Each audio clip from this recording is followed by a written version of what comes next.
ആകാശവാണി ജില്ലാ വൃത്താന്തം. ഇന്ന് എറണാകുളം ജില്ല.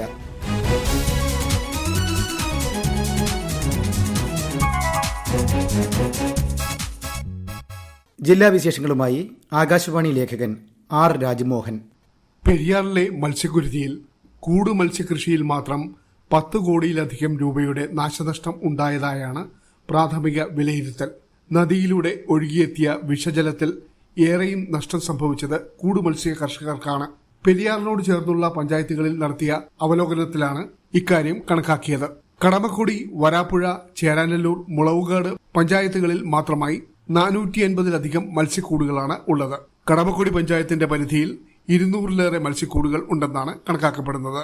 വരാപ്പുഴ പഞ്ചായത്തിന്റെ പരിധിയിൽ 100ഓളം കൂടുകളും, മുളവുകാട് പഞ്ചായത്തിൽ 30ഓളം കൂടുകളും, ചേരാനെല്ലൂർ പഞ്ചായത്തിൽ 100-ലധികം കൂടുകളുമാണ് ഉള്ളത്. വിപണിയിൽ ഏറെ ആവശ്യക്കാരുള്ളതും വിലപിടിപ്പുള്ളതുമായ കരിമീൻ, കാളാഞ്ചി, തിലോപ്പിയ തുടങ്ങിയ മീനുകളാണ് കൂടുകളിൽ വളർത്തുന്നത്.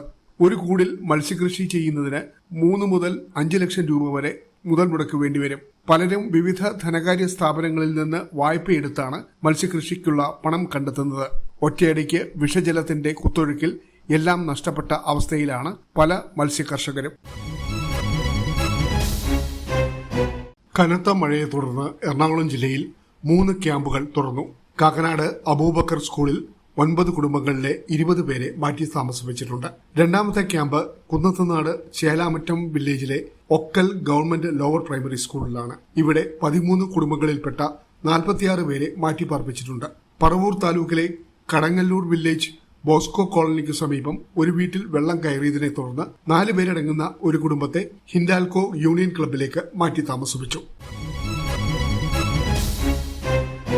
കഴിഞ്ഞ 1/4 നൂറ്റാണ്ടുകാലമായി ലോകത്തെ വിവിധ രാജ്യങ്ങളുമായി കേരളത്തെ ബന്ധിപ്പിക്കുന്നതിൽ സുപ്രധാന പങ്കുവഹിച്ച കൊച്ചി അന്താരാഷ്ട്ര വിമാനത്താവളം ഈ മാസം 25-ന് 25 വർഷത്തെ പ്രവർത്തനം പൂർത്തിയാക്കി. പൊതു സ്വകാര്യ പങ്കാളിത്തത്തോടെ രാജ്യത്ത് ആദ്യമായി നിർമ്മിച്ച വിമാനത്താവളമാണ് നെടുമ്പാശ്ശേരിയിലേത്.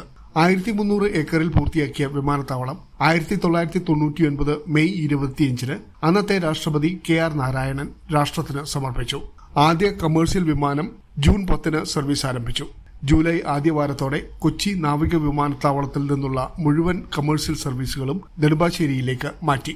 ആദ്യ വർഷം 5 ലക്ഷത്തിൽ താഴെയായിരുന്ന യാത്രക്കാർ പടിപടിയായി ഉയർന്ന് കഴിഞ്ഞ വർഷം 1 കോടിയിലധികം യാത്രക്കാരിൽ എത്തി. ഇതുവരെ 12 കോടി യാത്രക്കാരാണ് വിമാനത്താവളം യാത്ര ചെയ്യാൻ ഉപയോഗിച്ചത്. കഴിഞ്ഞ വർഷം മാത്രം 1 കോടി 5 ലക്ഷത്തിലധികം യാത്രക്കാർ കൊച്ചി വിമാനത്താവളം പ്രയോജനപ്പെടുത്തി. നിലവിൽ സംസ്ഥാനത്തെ 63% വിമാനയാത്രക്കാരെയും കൊച്ചി വിമാനത്താവളമാണ് കൈകാര്യം ചെയ്യുന്നത്. 63,642 ടൺ കാർഗോയും കഴിഞ്ഞ വർഷം വിമാനത്താവളം കൈകാര്യം ചെയ്തു. കൊച്ചിയിൽ നിന്ന് 29 വിമാന കമ്പനികൾ 38 നഗരങ്ങളിലേക്ക് സർവീസ് നടത്തുന്നുണ്ട്. കഴിഞ്ഞ സാമ്പത്തിക വർഷം 70,203 വിമാനങ്ങളാണ് കൊച്ചി കൈകാര്യം ചെയ്തത്. 2015-ൽ സൌരോർജ്ജം കൊണ്ട് മാത്രം പ്രവർത്തിക്കുന്ന ലോകത്തെ ഏക വിമാനത്താവളമായി കൊച്ചി മാറി. നിലവിൽ 2 ലക്ഷം യൂണിറ്റ് വൈദ്യുതി ഉൽപ്പാദിപ്പിക്കാൻ 50 മെഗാവാട്ട് സ്ഥാപിത ശേഷിയാണ് കൊച്ചി വിമാനത്താവളത്തിന് ഉള്ളത്. കൊച്ചി വിമാനത്താവളത്തിലെ ഹജ്ജ് ക്യാമ്പിന് ഇക്കഴിഞ്ഞ വെള്ളിയാഴ്ച തുടക്കമായി. സംസ്ഥാന ഗവൺമെന്റിന്റെ നേതൃത്വത്തിൽ ഹജ്ജ് കമ്മിറ്റിയും വിവിധ രാഷ്ട്രീയ കക്ഷികളുടെയും സംഘടനകളുടെയും സഹകരണത്തോടെയാണ് ഹജ്ജ് ക്യാമ്പ് നടക്കുന്നത്. ക്യാമ്പിൽ തീർത്ഥാടകർക്കായി എല്ലാ സൌകര്യങ്ങളും ക്രമീകരിച്ചിട്ടുണ്ട്. മെഡിക്കൽ, ഭക്ഷണം, വോളണ്ടിയർമാരുടെ സേവനം, എമിഗ്രേഷന് പ്രത്യേക ക്രമീകരണങ്ങൾ എന്നിവ ക്യാമ്പിൽ സജ്ജമാണ്. സ്ത്രീകൾക്കും പുരുഷന്മാർക്കും പ്രത്യേകം സൌകര്യങ്ങൾ ഏർപ്പെടുത്തിയിട്ടുണ്ട്. 1 ലക്ഷം ചതുരശ്ര അടിയിലാണ് ക്യാമ്പ് ഒരുക്കിയിരിക്കുന്നത്.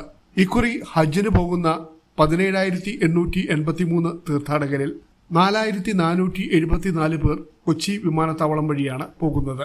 ഇതിൽ 1,826 പേർ പുരുഷന്മാരും 2,448 പേർ സ്ത്രീകളുമാണ്.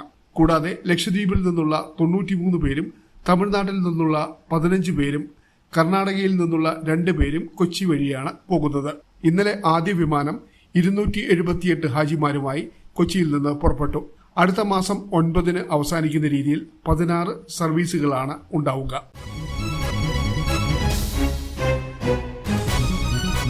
ജില്ലാ വൃത്താന്തം സമാപിച്ചു.